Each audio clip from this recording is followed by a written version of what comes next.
अस्सलामुअलैकुम जी नाज़रीन, अज के विलाग दे विच मैं तुहाडे नाल थाना ठीकरी वाला 71 जींबे दे विच एक ऐसा अफसोसनाक वाक़या पेश आया कि एक 14 साल का कज़न अपने 8 साल के कज़न नूं वाशरूम दे विच मार के सुट दिंदा। उहदी की वजह बनी, उहदे नाल किहड़ी ऐसी दुश्मनी सी कि उसने अपने कज़न नूं मुबैना तौर दे उत्ते मार दिता। उहदी मुकम्मल तफसीलात अज दी इस वीडियो दे विच मैं तुहाडे नाल शेयर करांगा।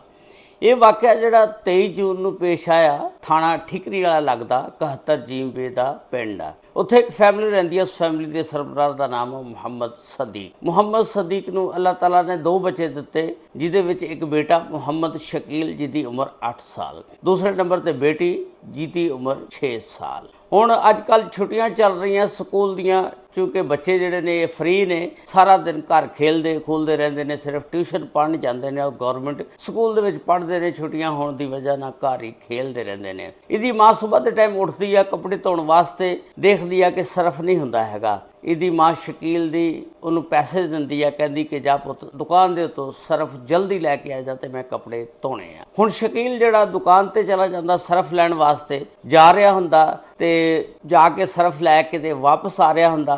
पिंडां थावां दे विच तुहानूं पता फेरी वाले बड़े आउंदे जांदे ने, कोई शाही पुड़ा वेचदा, कोई सेवियां वेचदा, कोई दाल वेचदा। एक रेहड़ी वाला बाबा आ जांदा, उहदे कोल दाल वगैरह हुंदी आ।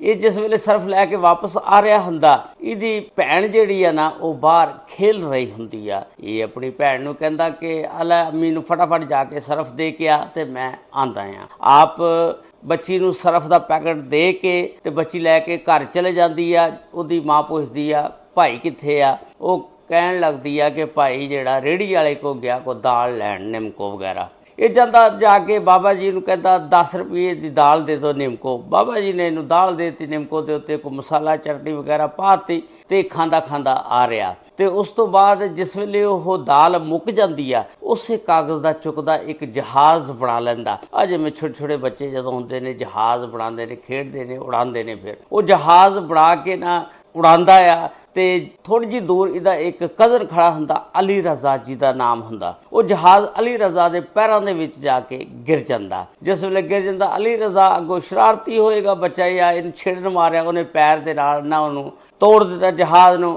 ते फेर दिता। उस तो बाद यह ना उन्होंने गाला कढ़न लग पिया, तू मेरा जहाज़ तोड़ता, इस तरह करता। अली रज़ा भी अगों गाला कढ़न लग पिया। दोनों आपस में ही गालां गूलां कढ़ते रहे। उस तो बाद फिर चुपचाप हो गए। इन्हें कागज़ का टुकड़ा चुकया, उस तो बाद फिर उसका जहाज़ बना लिया। जिस वेले जहाज़ बना लिया, उस कागज़ के टुकड़े जहाज़ बना के फिर उड़ाया। ते जिस वेले उड़ाया तो एक नाल ना घर नवां बनदा सी, ते उस घर दे विच वाशरूम सी, दरवाजे दे नाल ही उत्थे जाके जहाज़ जिहड़ा उड़दा उड़दा कागज़ का टुकड़ा जिहड़ा गिर जांदा। हुण ये शकील कहंदा कि मैं इनू कढ लवां जहाज़ नूं। वो इट्टां देखदा कोल ते वो दीवारां छोटी छोटियां हुंदियां हजे, क्योंकि ज़ेरे तमीर आ घर, ते वो ना इट्टां 2-4 चिण के ते वाशरूम दी उत्ते चढ़दा कंध, क्योंकि छत्तां हजे नहीं पईयां हुंदियां, छोटी छोटियां दीवारां खड़ियां हुंदियां। कंध उत्ते चढ़ के ते जिस वेले उन्हें चुकन लगदा, पिछों अली रज़ा देखदा हुंदा। हुण अली रज़ा नूं किड हुंदी है कि इन्हें मैनू गालां कढ़ियां, 8 साल का ते मैं 14 साल का, इन्हें मैनू गालां कढ़ियां। गुस्से दे नाल लाल पीला हो जांदा। जो ही वो कंध उत्ते चढ़दा, पिछों धक्का दे दिंदा। जो ही धक्का दिंदा, वाशरूम दे विच जा गिरदा। ये भी शकील जिहड़ा जदों वाशरूम दे विच गिर जांदा, ये अली रज़ा जिहड़ा ये भी पिछों वाशरूम दे विच वड़ जांदा। उत्थे जाके हुण उहनूं कहंदा शकील नूं कि हुण दस तू मैनू गालां कढ़दा सी, इत्थे तैनूं किहने छडाणा? ते ये दोए फिर उत्थे तू मैं वो नीम बेहोशी की हालत दे विच हुंदा ते देखदा कि एक रस्सी कोल पई हुंदी आ। वो रस्सी लिया के चुक के उहदे गाटे नूं मुबैना तौर दे उत्ते घुट के ते मार दिंदा रस्सी दे नाल। मौके ते वो जिहड़ा डिग जांदा। उस तो बाद अली रज़ा निकलदा बाहर ते आ जांदा। ते उस तो बाद माँ जिहड़ी देखदी आ कि मेरा पुत सरफ लैण गया सी, ते मुड़ के बच्ची कहंदी निमको लैण गया बाबे कोल, ते हजे तक वापस नहीं आया। वो आंढियां गुआंढियां दे सारे घर बाहर आसे पासे पता करो, शाम नूं वालद आया।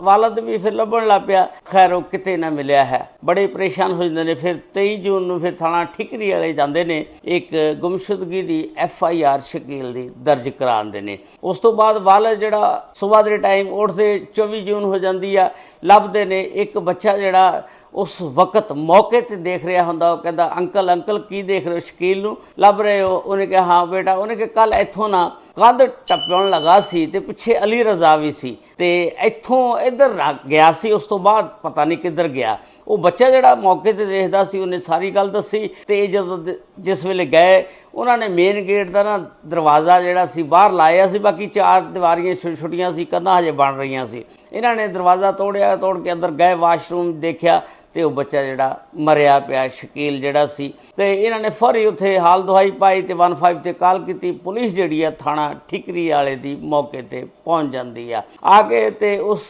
दी डैड बॉडी नूं चुकदे ने, पोस्टमार्टम वास्ते लैके जाया जांदा और फिर एक FIR दर्ज की जाती है वालिद मुहम्मद सदीक की मुद्दईयत दे विच।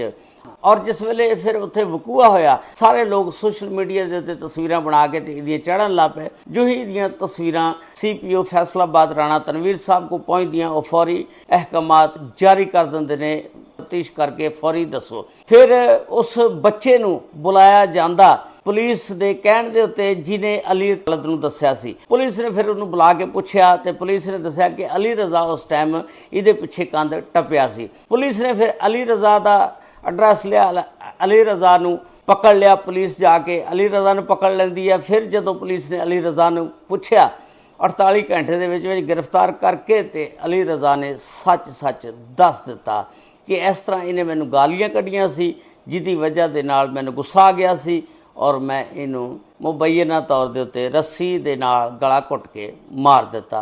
एक दिलखराश वाक़या सी कि मामूली जी गल कि गालां कढ़ियां, चलो जी गालां कढ़ लईयां, पहली तो गालां कढ़नियां नहीं चाहिए क्योंकि गुस्सा हराम आ। उस तो बाद फिर अली रजा सियाणा सी, कुछ चलो 14 साल का सी, वो 8 साल का सी। अली रजा नूं भी सबर का तहम्मुल का मुजाहरा करना चाहिए सी। ये सिर्फ एक तरबीयत बच्चों की ना सही होने की वजह ना वकूआ पेश आया। अगर बच्चों की तरबीयत सही होवे, उन्हां ते नज़र रखी जाए और उन्हें समझाया जाए कि बेटा किसी को गाली नहीं देनी, किसी नाल लड़ना नहीं, झगड़ना नहीं हैगा, तो इस तरह के मामला जिहड़े ने टल सकते हैं। इस वकूए के बारे दे विच तुसीं अपनी राय का इजहार जरूर करना और नाल चैनल को सबसक्राइब लाइक शेयर जरूर कर देना। अगर ये वीडियो तुसीं फेसबुक पेज पर देख रहे हो, फेसबुक पेज को फॉलो जरूर कर लेना। अल्लाह ताला सब ते रहमत फरमाए, अल्लाह ताला सब नूं अपने हिफ्ज़ो ईमान च रखे। अस्सलामु अलैकुम व रहमतुल्लाहि व बरकातुहू।